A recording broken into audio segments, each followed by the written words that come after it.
ఇలా ఇక్కడ ఒక అల్లా అనే దేవుడు, తర్వాత ఆయన పంపించిన దైవ సందేశహారుడు ప్రవక్త ముహమ్మద్ సల్లల్లాహు అలైహి వసల్లం గారిని విశ్వసించారు.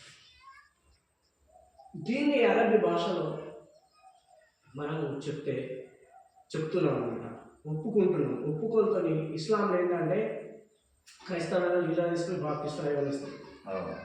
హిందువులలో అంటే నేను ఏం చేస్తారంటే కొవ్వు నెయ్యిలో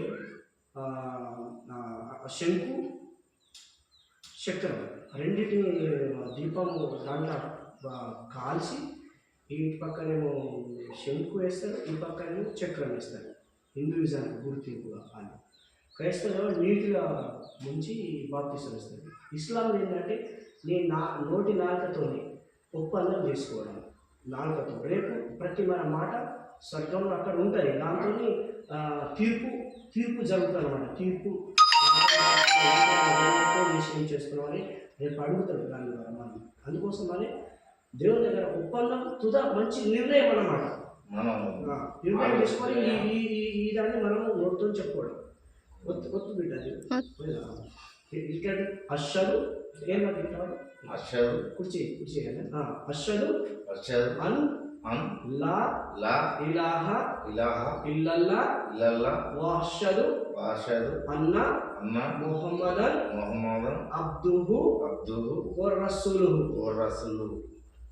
ఒక అల్లా తప్ప ఆరాధనకు అర్హులు ఎవరు లేరు. మరియు చిట్ట చివరి ప్రవక్త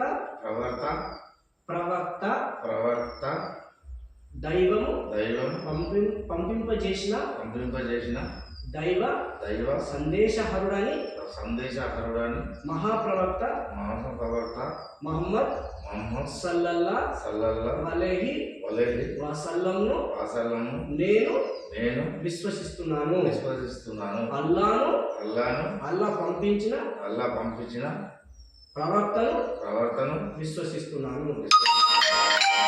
సరే, ఇప్పుడు ముస్లింగా అయినావు, పాపాలన్నీ కూడా క్షమించబడ్డాయి అంటే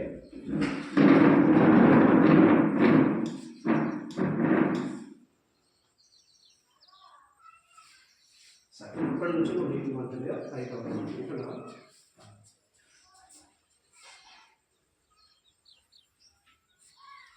సరే, కూర్చోండి.